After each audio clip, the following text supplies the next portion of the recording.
আচ্ছা আমি আবার ন্যায় অন্যায়ের প্রশ্নে এই জায়গাটা কার? আপনি যে এনে বসছেন এটা কি ন্যায় না অন্যায়? অন্যায়।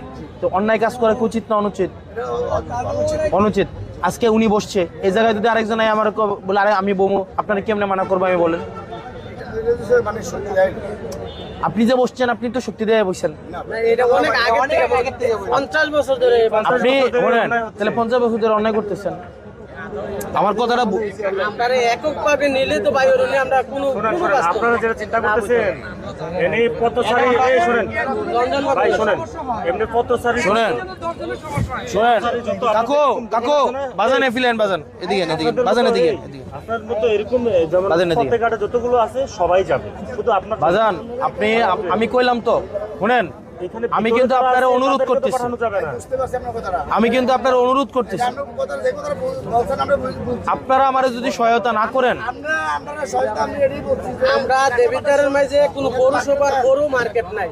আমরা আমরা যেমন আমরা সবাই মিলিতভাবে আপনারা এমপি আমরা সহযোগিতাভাবে করছি, আমরা একটা পৌর মার্কেট করে আমরা জায়গা করে দেন। জেলা পরিষদ মার্কেট টাউন আছে না ওইখানে নাই তো ভিতরে যে জায়গা এখন লুক ঢুকে আপনি দেখেন হুমা সালানের মতো হুমা সালানের ব্যবস্থা করবে আপনারা একটা সব ব্যবস্থা জায়গার পরিচিতি করে দেন। আমরা ওনারা জায়গাটা কোন জায়গা থেকে আইনাম আমি কোন জায়গা কোন জায়গা থেকে আইনাম? সরকারি ফান্ডের থেকে তো আমরা সরকারি ফান্ডের থেকে টাকা আনুন যায় বসার কোনো শুনেন সরকারি এন্দের রাস্তাটা শুনেন এন্দের রাস্তাটা যখন হয়ে যাবো গা রাস্তাটা যখন হয়ে যাবো তখন কই পাবেন শেষ তো কেন আপনি ওই সময় পারবেন এখন পারবেন না কেন ভাই?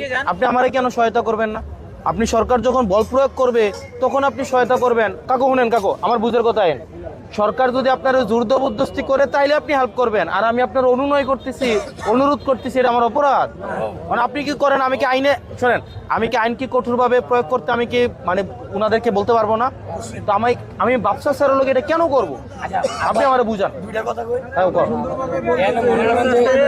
আমরা যারা মানে ব্যবসা করি বাজারের মধ্যে তারা যদি আমরা যদি একটা দোকান লইতে পারতাম তো খুচরার মধ্যে আমরা দোকানদারি করা লাগে। আর এই সিরিয়ালে যারা এই দোকানদারি করে আমরা বই আমরা কেউ বলে না যে আমরা এনে বই মানে আমরা এটার যে এখানে বসছি হয়তো ডেলি মনে করেন যে একটা মানুষের ফ্যামিলির মধ্যে 5-7 জন মানুষ স্বাভাবিক আছে, আমরা মনে করি যে একজনে 500-700-1000 টাকা রুজি করি, কিন্তু এই রুজিটা যাইয়া পুরন বাজার হইতো না। বলে কি আর হইতো না?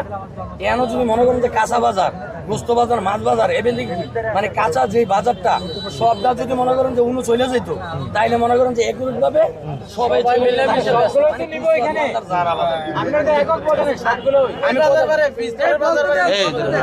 কথা বুঝলেন বাবা। মনে করেন যে আমরা এই হাঙ্গারে যারা আছি তারা মনে করেন যে পুরান বাজার গেলাম আর ভিতরে যারা আছে তারা মনে করেন যে এন সুন্দর দোকানদারি করতেছে এন জিনিসটা পাইতে পাবো পুরান বাজার জিন্দিগিও যাইতো না। কে রে পুরান বাজার হয়তো আমরা ধর্ম ঠিক আছে যদি আবার মনে করেন বুঝতে বাজার মাছ বাজার এমনকি এই তরকারি যদি আবার মনে করেন কোনো সেটিং করতে দেন তাহলে বাবা সব গেল। আমরা নিতে পারবো না বলে দিলাম কিন্তু আমরা রিজিক ছিল আমরা বাচ্চা উপাস হইল তখন আব্বা আমার কাছে একটু মানে আমরা যাইতে না বুঝলি অন মনে করেন যে আমরা যারা ভুটাতে দোকানদারি তারা আমরা সবাই যাবো তার কোনো অসুবিধা মনে করেন যদি কাঁচা বাজার দেবে এটা কোনো জায়গায় হয় মাছ বাজার বুঝতে বাজার তাহলে মনে করেন যে আমাদের জন্য সকলের জন্য ভালো কম বেশ সবাই এবার আমি আপনাদেরকে কয়েকটা প্রশ্ন করি। হ্যাঁ ধরেন আপনি আমার জায়গায় আছেন, আমি আপনারা বললাম যে আপনি এখানে যত দোকান আছে সবগুলো ওই বাজারে যাবেন, তখন পরিস্থিতিটা কি হবে? হ্যাঁ কি তাহলে কি হবে?